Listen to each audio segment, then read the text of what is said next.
let's talk a little bit about some personal things, if you don't mind, just to get to know you better. Let's switch gears here. Where did your passion for engineering and racing come from? Oh, I love talking about this question, Mandy. Yay! So for engineering and science, it absolutely came from my mom. My mom was a science teacher, and she was really passionate about science. So she has a general science degree, and her specialty was physics. That was what was really interesting for her. And I grew up, and we had neighborhood science camps. So she would open up the garage, and the neighborhood kids would come over, and she would buy materials for all of the neighborhood kids. And we'd do anything from making slime and silly putty before it was a Pinterest thing, before it was an internet thing. My mom was making non-Newtonian fluids in her garage. And all the neighborhood kids thought it was cool, slime. And we did things like making toilet paper rockets.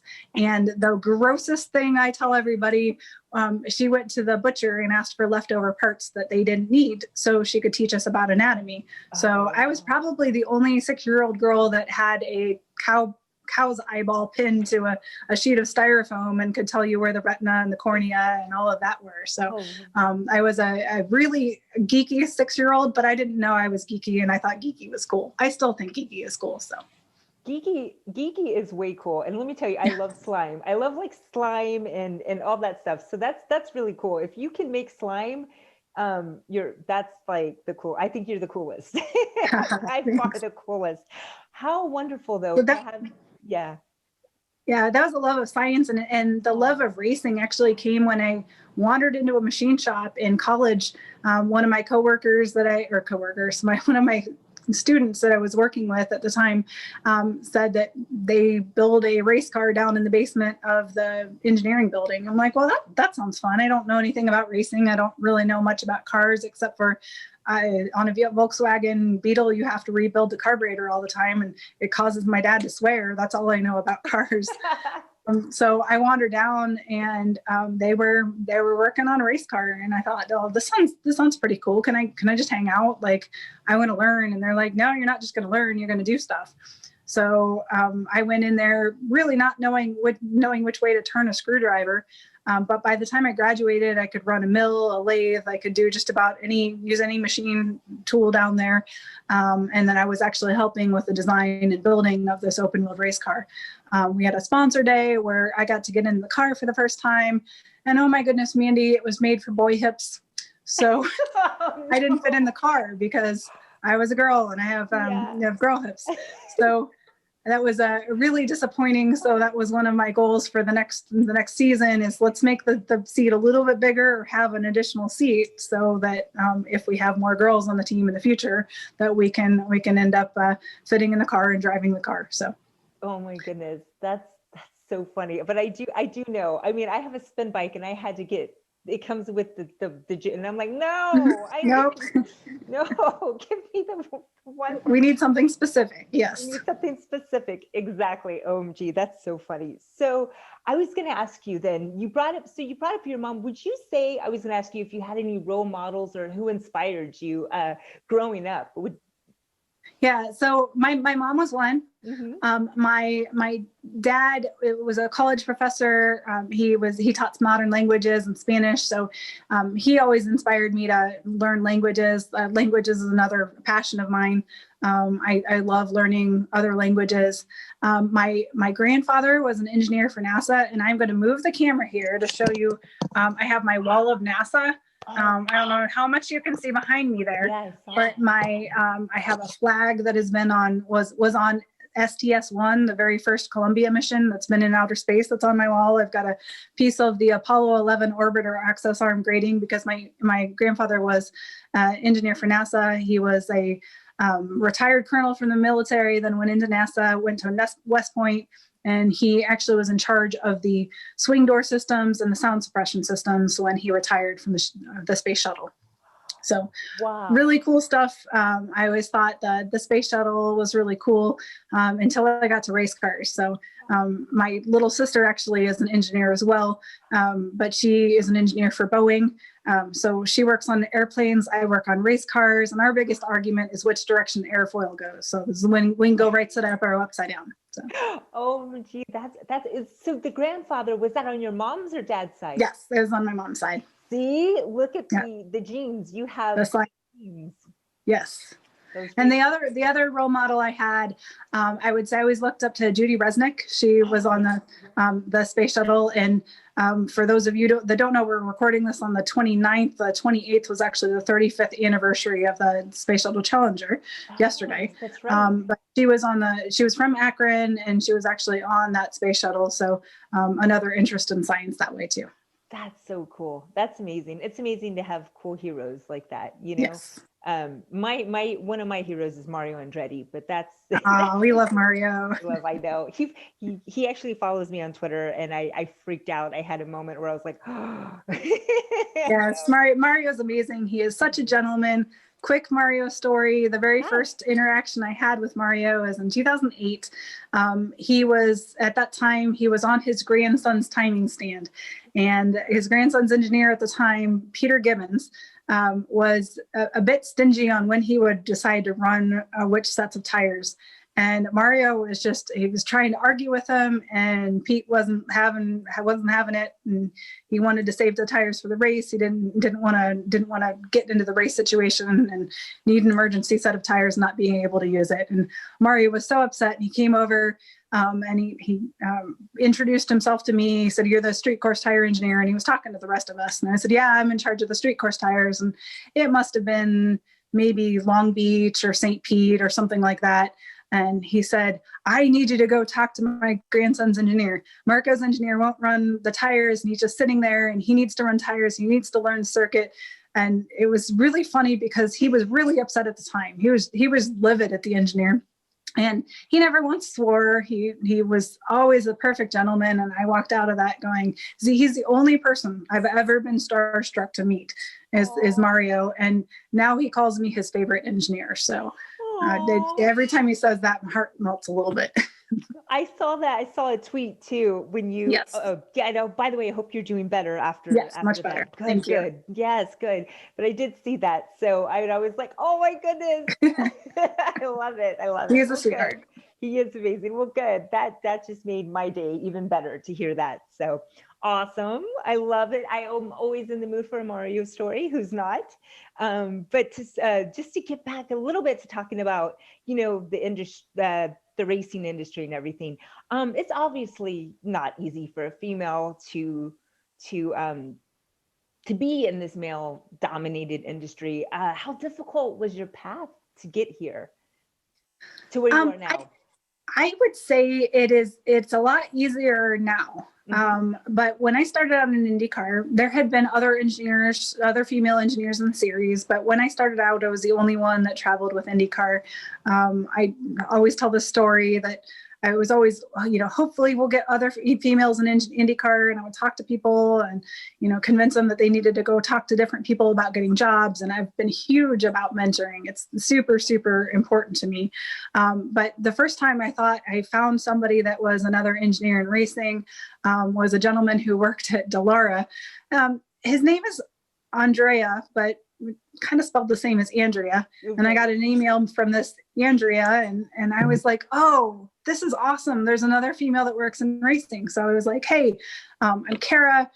If you ever need anything, please feel free to reach out. It's nice to have another girl in racing." And he was very gracious. He said, "Oh yeah, that's Andrea. It's Italian.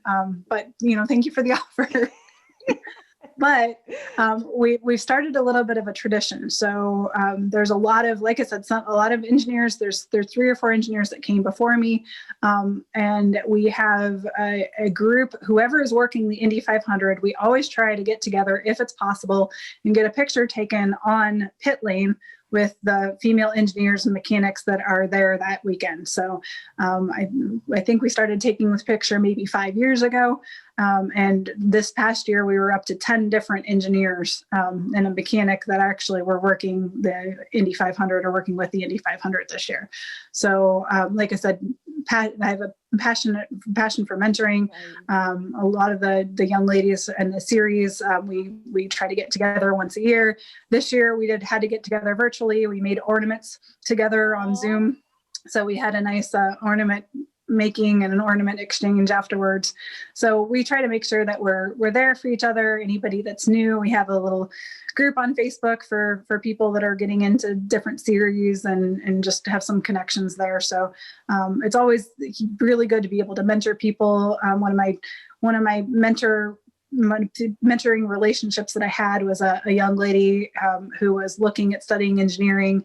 Now this young lady is a successful engineer at Harley-Davidson and doing some amazing things over there. So I'm really lucky to do what I've done. I'm really lucky to have parents who were educators and showed me the importance of science. And I feel like it's my job to be able to pay that back, pay it forward, and actually be able to talk to other young ladies and honestly girls about how fun science can be and how some of the really fun things that you can science. My mom's attitude was always, physics is just a way to understand the things around you. And if you like toys, then you like physics. Yeah. So if you like to see how things move and operate and anything like that, chances are you're looking at something that's physics based. No, it's totally true. It's such a good way to look at it too, because I know me growing up as a little girl, science was always intimidating to me. For some reason, it just was. I was better at other things, but it's good. But we're all different, and it's good. It's good though to have. I think part of I think I 100% agree with you. You have to have educators in your life that do a good job, that make it easy. And so I can see why mentoring is so important to you. And actually, you kind of went into another one of my questions. I was going to ask you about your Facebook group, but I was going to say that, there's such a brotherhood in IndyCar with the drivers, but I think there's a sisterhood in IndyCar. Yes, there is. Yeah. Right. What a lot of people don't realize is there's a lot of women doing in very, very critical chief roles like you, strategists, all kinds of mechanics, things like other engineers, which I think is so amazing. So hopefully I'll have to pick your contacts for those so I can. Yeah, well, our director of motorsports, so she runs everything on the marketing, contracts, and all that. She's another industry veteran that's been around a long time. So it's interesting to see how things have changed over the years. Yeah. But like I said, this isn't anything new for IndyCar. IndyCar has always welcomed in females, whether they're, racers or whether they're in a, role like you. Was there anyone like specific that maybe kind of helped you like get to where you are now in IndyCar? Like any particular? So there's been a lot of people. I think everybody just kind of supports everybody. I think most of the people that have helped me were my previous bosses within racing. Paige Mader was my very first boss at IndyCar or at Firestone. And he did a lot to help develop me. And I remember that he would go around to teams when I wasn't there and say, "This is Cara. She's really smart. And, she's going places, so pay attention when she says something." And so on my behalf, even without my knowing, he would go and he would talk to race teams and tell them, she knows what she's talking about. So pay attention to her, which really set me up for success. And my manager after him, Dale Harrigal, he's still with Bridgestone. Paige has since retired, but Dale's now our chief engineer for our high performance and luxury tires. So there's great synergy there. But he always tried to make sure he put me into roles that would help me develop, not only as an engineer, but as a leader. So I've had a lot of people from within Bridgestone help. And then I have a lot of friends within the IndyCar paddock as well. whenever I've gone through some, what do I want to do with my life crisis. Catherine Legg is not in the series right now, but she drives sports cars, and she's actually driving at Daytona this weekend. She's one that I always run ideas past. And so there's a really good group of people within IndyCar, and all sorts of areas. So like you said, they're not just women in racing. And there's men out there that are supportive. It's a good thing for your male listeners to know that your role in developing females and diversity in motorsports is just as important as females' roles in developing diversity. So there's a lot you can do as well.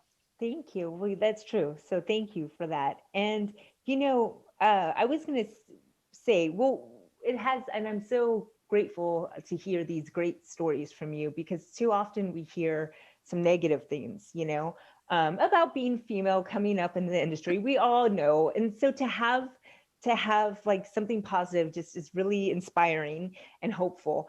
But I'm sure it wasn't always easy. So can you name like an incident that was just so bad, and how did you overcome it? Like, just to give us some hope, Cara. Oh boy. Okay. So I'm going to tell you two brief ones, and I will leave out the names to protect the innocent. That's or not. Okay.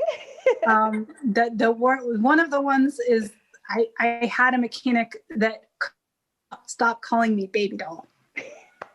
Like, I understand some people use sweetie as a term of affection, or dear, and all of that, but this guy kept calling me baby doll, and I was like, I'm not a baby doll. Like, so over and over and over and over, until I finally had to say, listen, if you call me baby doll one more time, I'm going to go and I'm going to talk to your manager, because I can't deal with this. And so anyway, he ended up stopping. But I would say I'm not going to give you one of them that is more horrific, because it didn't happen to me, but it was something that I had to react to as a leader. Oh, but no. the most disturbing one that I had was once one of the team owners had a tire that had a puncture in it. And we can see that on telemetry. I heard it on the radio. I went over to their team and I said, hey, you guys need to come in.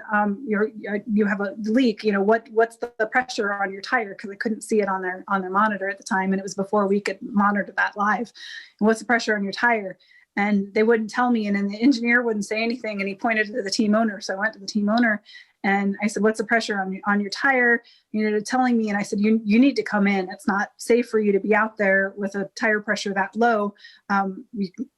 You could be putting your driver at danger. And was talking to him. And at one point he looks at me, and there's a whole bunch of mechanics behind me from another team. He looks at me and he pats me on the head and he says, it'll be okay, Cara. And I went, okay, I'm done. And I walked away. Oh no. Yeah, he patted me on the head. This was just a couple of years ago too. So he clearly knew that I was the person that was in charge of the tires. Right. Oh, and he patted me on the head and said it would be okay. So there are things like that, but to his credit, there was an engineer that worked for him that said, I'm really sorry for what happened. I'll talk to him, and it won't happen again. So that's where, there are certain things that you can say, and you always stand up for yourself. But if you see something happening that's not right to somebody else, and you have the power to say something, always say something. Always say something. How did you? I would have done what I would have been like, okay, cool, and then I would have gone home and cried. Like, that's what I would have done, because I act tough on the outside, but like really deep down, I'm not. We're all sensitive. Like, these things accumulate and they hurt. So. But I'm glad. I hope nothing else too horrific happened to you. But that's pretty bad. And they make for good stories though. So as it was happening, in the back of my mind, I'm like, this is going to make a great story. Like, just get through this, but this is going to make a great story. And you did get through it. That's the important thing. And how did you get through it? Were you just holding on to your passion? Like, this is too much to give up, or what? Yeah, I think, there are a lot of challenges that I've had throughout my career, and, you keep the big picture in mind. And to the question that you asked earlier, Mandy, about, what's the most rewarding thing, I always keep the voices of the people that have said, I trust in your tires, in the back of my mind. whether I'm in a design review, whether I'm in a discussion with a potential vendor, or whatever situation I find myself in, I have that voice in the back of my head of, we don't have to worry about your tires. And I've been around racing long enough to see things happen that are not good, and it will never be our tires. So the reason something bad happens will never be our tires, because I have that voice in the back of my head. So how do I get through it? How do I get through everything in racing? Is just to remember why we're here. I love that. I love that. It's so important, because especially during these times that we're in now, when things are so uncertain, but it is so important. And for anyone trying to find their niche and everything in life, it's really good and special to have that. So, well, I was going to ask you, what was your proudest moment in your career? Was it when Ryan Hunter-Reay, was that one of your, or is there another one? There's been a couple that's whenever we have the drivers say that's one. When 2012 was my first year in charge of the Indianapolis 500 tires. And it was, we had made a couple small design changes that year, nothing major, but we had made a couple design changes that made the racing a bit better. And then I heard an interview from Roger Penske where he said that these are the best tires Firestone has ever brought to the Speedway. And I was just like, Roger Penske just said my tires were the best. And I got really excited about that. So I think from an engineer standpoint, that would be the best experience I had. But from a leader standpoint, this year was tough for us. We were throwing a lot of curveballs. We really, our goal was to get through this year to make sure all the tires and all of our people were safe, and that we were able to supply the tires so IndyCar was able to continue with their season.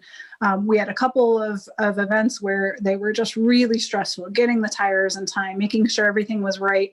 And when we got through one of the events that was a little bit harder of an event for us, I saw one of my engineers who was super, super stressed out about the race going into it, just like smile really big. And honestly, that moment where I knew this engineer that was so stressed was now really proud of himself was just, it was huge for me. It was really impactful. And that'll always be one of the highlights of my career, just to see somebody who was just, really stressed about everything and a project coming together, just to be really proud of himself and really happy about what he had done. That's awesome. I think also too, well, you love mentoring so much. So I'm sure just seeing someone else just be happy, and that's a good thing, because you're like, I had a part in that. Yeah, absolutely. It's good. And when you see your actions affect other people in a good way, it's very rewarding. So absolutely. I love that. Oh, well, I can't believe, the captain said that. That's so nice. That's okay. That's pretty, I would be so proud. I think I would just like type that out somewhere and frame it, yes, from the press release.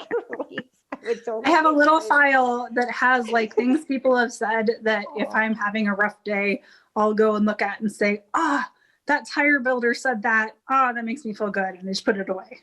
That's good. No, it's good. You should. You deserve that. You deserve all of that. That's amazing. Well, I know I'm just a couple more things, but I had to just bring up, we just received great news with the Paretta Autosports racing team. How excited are you about the all-female team there? That's great. I know that they had tried to do that a little bit ago with Grace Autosport. Just to see it come together is exciting. We're happy for all of our racing teammates, but it's always great to see females of all sorts involved in the Indy 500, whether it's drivers, engineers, mechanics. So I've met Beth several times, and I'm really excited for her. Good. And I'm sure it's going to be fun too to have some more women to work with as well. Well, good. And then I always like to end on just a positive note. Do you have any special advice for anyone maybe trying to follow in your footsteps, or just trying to get into motorsports, and especially for young women and girls who are growing up in this world? Do you have anything? Yeah. Yes. Okay. So that's a question I often get, and it depends on what area of motorsports that you're looking at. But there are a lot of amazing women that are willing to share their stories and their paths and their journeys. Find people. Don't feel afraid to reach out to people. I'm on social media as well, so feel free to reach out to me for advice, and I can either point you in the right direction or hook you up with another young lady that's in the sport for advice and information. There's a lot of amazing people out there. One of the things that I often say is look for volunteer opportunities. I know it's hard to just start working in IndyCar. Right. There's a few programs. IUPUI has a motorsports program where they have internship programs with some of the IndyCar teams. Sometimes you need to start in a lower form of racing or do some volunteer racing. A lot of times you have to volunteer. When I started out on the Formula SA car, I was basically sweeping the shop floors and marking up parts. I had to put my time in doing that before I could actually get to the design or some of the more advanced work while I learned. So don't be afraid to start at the bottom. Don't be afraid to clean the shop floors. We've all been there, and just try to make contacts. There are a lot of amazing people in lots of different areas of motorsports. Find somebody that has followed a path that you're interested in and ask them how they got there. A lot of people myself included, love to talk about myself. So don't be afraid to ask people. We're happy to help you out, and especially if it can help you get along the path that we're on. Awesome. Awesome. Well, I like hearing about you, so that's perfect. It works out perfect. Mutual thing here. Awesome. Cara, oh, thank you so much for taking, I know you're so busy. So thank you so much for taking the time. And everything. It's just, you are an inspiration, not Thank you. only to girls, but to men, to women, to everyone. You really are.